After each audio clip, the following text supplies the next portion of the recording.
Self-restraint is more interested in your appearance than your progress.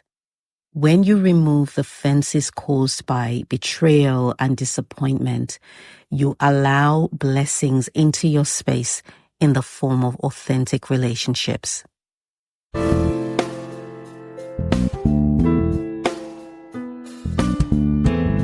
Welcome to the Living Inside Out podcast. I'm your host, Toks Aruture, entrepreneur with 20 years of experience, founder of The Baby Cut Shop, a luxury nursery furniture brand and design studio in Chelsea, London. I also founded The Revealery, an invitation-only exclusive furniture company. I'm a TEDx speaker and a mindset coach. This podcast is about embracing mindset shifts through life, business, and faith. Each week, we dive beneath the surface to uncover and challenge the limiting beliefs that hold us back, exploring how to live from the inside out. I believe God has equipped us with the resources to live the life we truly desire. So, if you're ready to use your natural gifts and step into your best self, let's get started.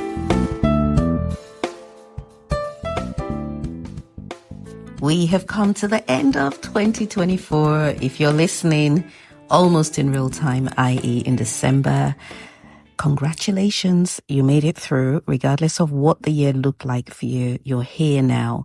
And I love the start of a new year because it gives us a clean slate to start all over again, to make new changes, which it comes with its own energy, as you know, which is why many people start writing resolutions and making changes and doing things differently, because we all recognize that it's a brand new slate to sort of make good what we've always wanted to do. And also for the things that didn't go well the previous year, we think, hey, we've left it behind.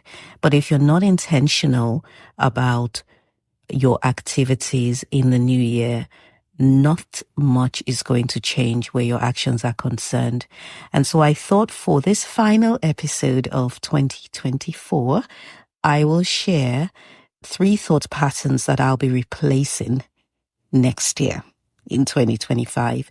Welcome to episode 111. Thank you so much for listening throughout the year to Living Inside Out. And if you haven't subscribed, now it's a good time too, because next year's content is going to be off the charts. I promise you.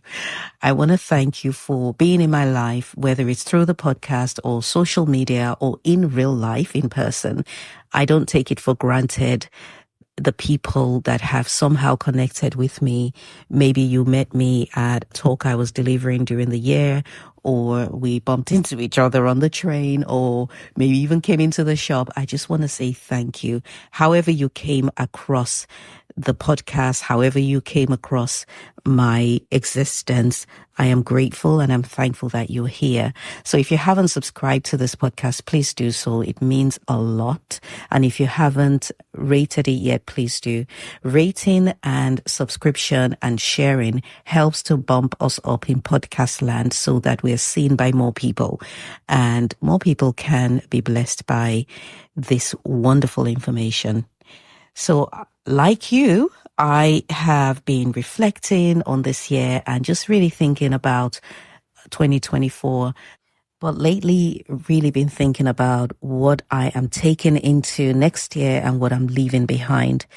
I'm so grateful that I can say that this year has been phenomenal, because even though much of it was challenging emotionally and physically as well, I've arrived on the other side carrying the fruits of my labor, and I'm thankful to God that He kept me going, and I'm thankful to you and everyone who has ever encouraged me that you kept me going. I cannot tell you just how blown my mind is at how things ended this year, especially when I look at the track record of 2023 and 2024. I've experienced the faithfulness of God to the point where you can put a gun to my head and I will not deny his faithfulness. And this is not as a result of religious indoctrination or, because I've been told what is true in the Bible and what's not, or even out of a fear of going to hell. Nothing like that. This is purely based on my experience and seeing his faithfulness. And that's how I can say that the year has been phenomenal, because with everything that occurred, everything that made me want to quit and give up and all of the excruciating experiences, I'm grateful that it happened, because if it did not happen, I will not experience the faithfulness of God the way that I have. Oh, I've learned some life-changing lessons this year. I learned that God is faithful because he says he is, not because he answers our prayers.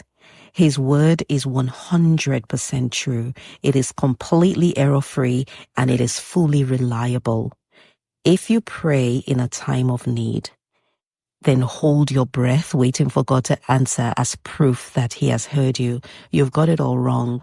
You've got to believe that every promise and every word he has uttered is 100% true, regardless of your circumstances. Because not everything is detectable by the senses, and that includes answered prayers.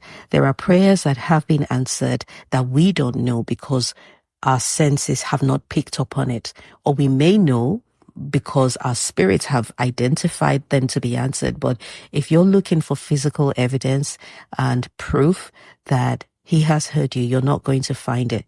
Or you may find it, but that's a very limited way of living. You've got to believe regardless of what you see, hear, taste, or touch. Living inside out means living from the unseen and not the seen. The unseen, which is your inside, is superior to your outside. So the first thought pattern I'm going to be leaving behind is hesitation, and I'm embracing courage instead. Now, I don't know if it's culture, being female, or having the desire to be accepted by others, or maybe it's even being labeled by the color of my skin. I live in the United Kingdom, which is a predominantly Caucasian country, and I'm a black girl. But I didn't grow up being a black girl. I grew up in Nigeria. I grew up being a girl. So being labeled based on the color of your skin comes with some limitations. So it's not about being black, but it's about being othered, being put in a box, in a category. Because when you're placed in a box or a category, it means that certain things apply to that box, and that the people in that box do not have access to everything that the people that are outside the box have. I hope that made sense. And so now that I've come out on the other side of, the interesting year I've had with a renewed mindset, I can see how much I have held back from just being myself. I've held back from sharing ideas, from launching out, from asking for favors, asking for help. This mindset was first addressed in January this year, 2024, when I decided to start a new career in public speaking. I realized that self-consciousness was at the junction of every single crossroad that I'd ever arrived at. And every time I wanted to make a decision, I did that against the backdrop of self. How would it affect me? How will I be seen by people? But God helped me overcome that by giving me a blueprint on how to get my public speaking career off the ground. And part of it was to send an email to every single person that I brainstormed to ask for help. And that was one thing I really did not want to do. I didn't want to put people out. I didn't want to come across as desperate. I didn't want to seem foolish, because no doubt there would have been people on that list. There may have been people on that list that would say, who does she think she is? You know what? This was all going on in my head. So maybe there was none. I don't know. But self-restraint is more interested in your appearance than your progress. And that was a powerful lesson I learned, is not to allow self-consciousness into the boardroom when I'm making important decisions. It's not part of the conversations. It has no right to be there. And that's my advice to you as well. If you're plagued by this, self-consciousness will definitely hold you back. So let's leave that behind. The second thought pattern that I am leaving behind is being guarded, and I'm embracing connection instead. So I've said historically, even on this podcast, that I have wonderful friends, and I have all the friends I'll ever need, and all the people that God is bringing into my life are already present, and my friends are loyal and they're wonderful and they're people of integrity. And at this age, I don't need to have more friends. Wrong. I believe that mindset was birthed out of a couple of relationships that went south, including a betrayal. And I've learned that what someone does in their world is not my business.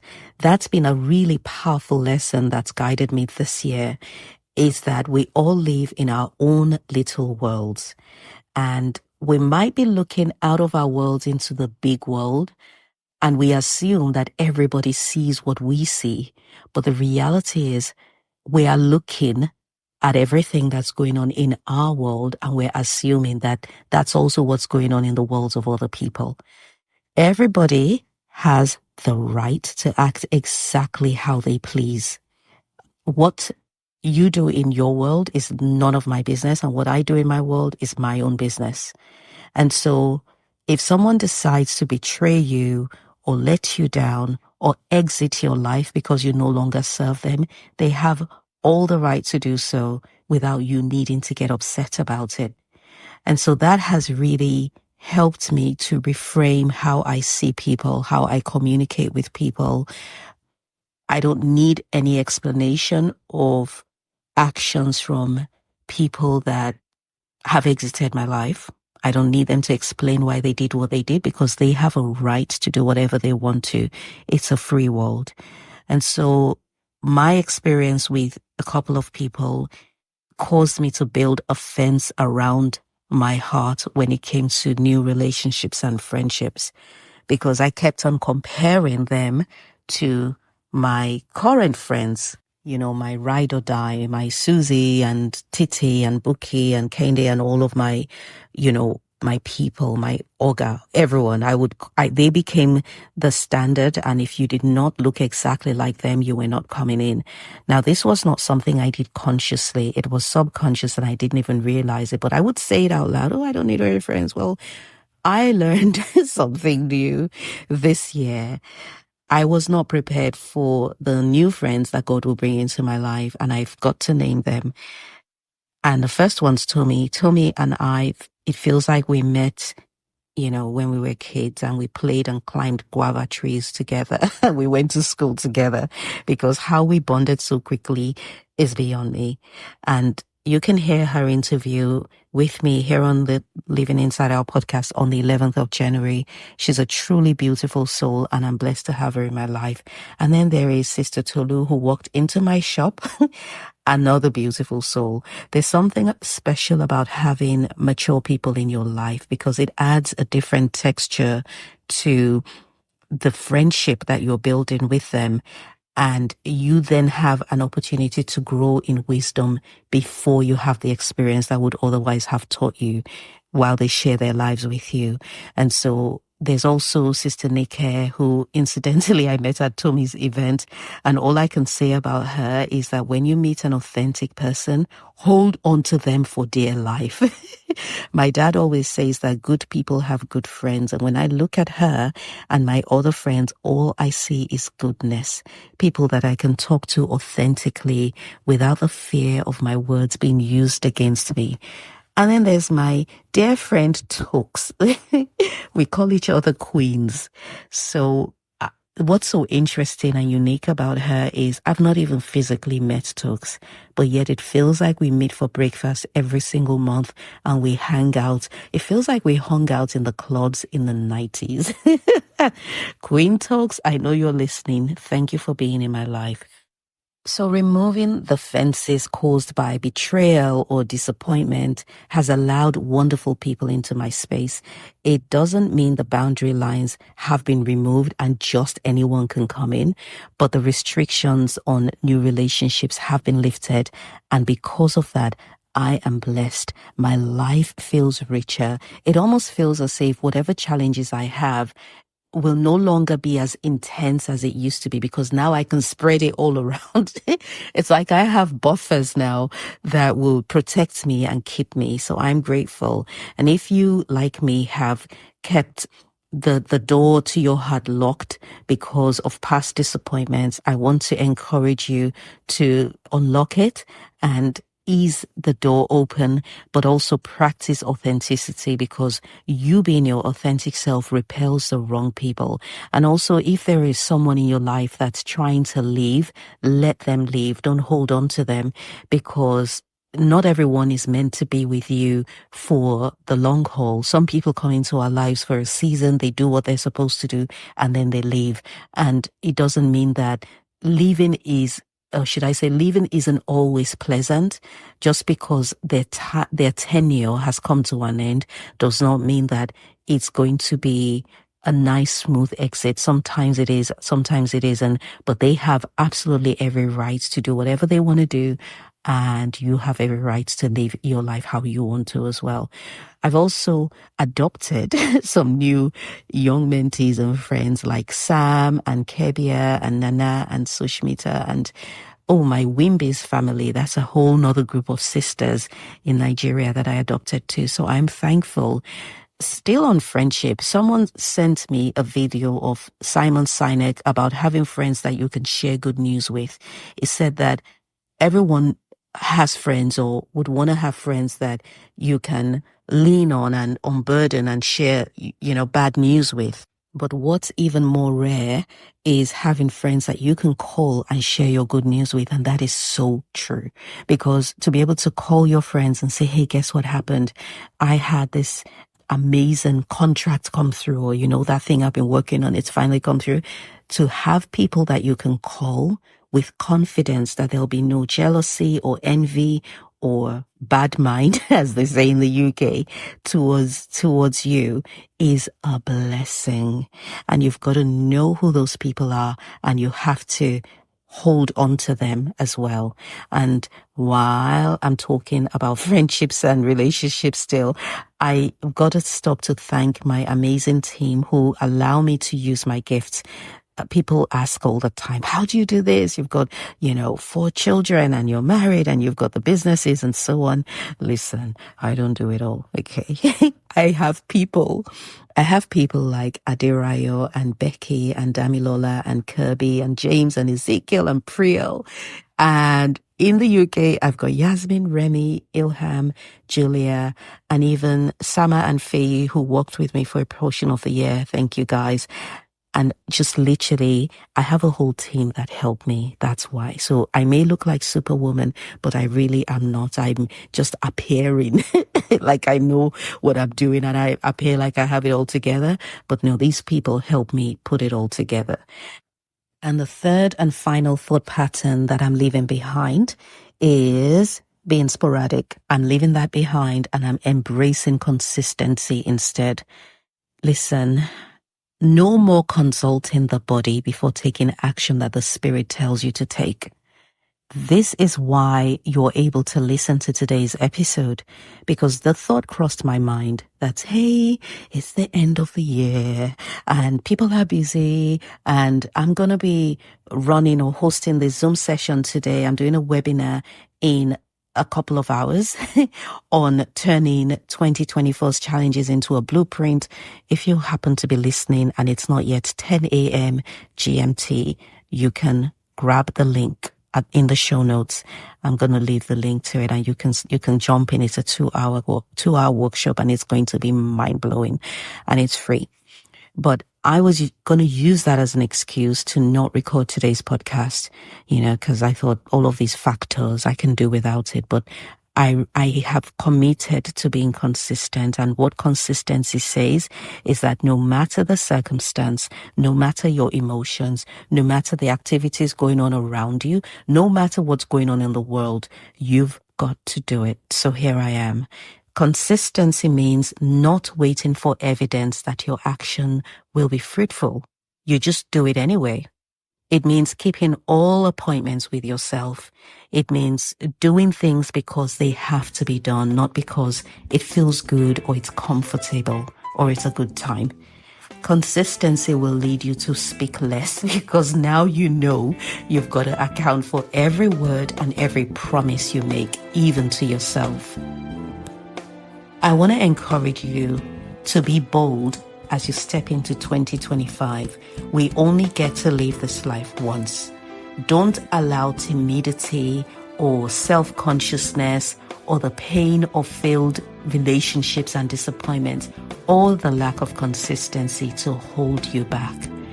You've got everything that you need to be all that God created you to be. And the evidence of this is found in your desires, because you cannot desire what you're incapable of. I wish you a fantastic end to 2024 and an audacious start to the new year.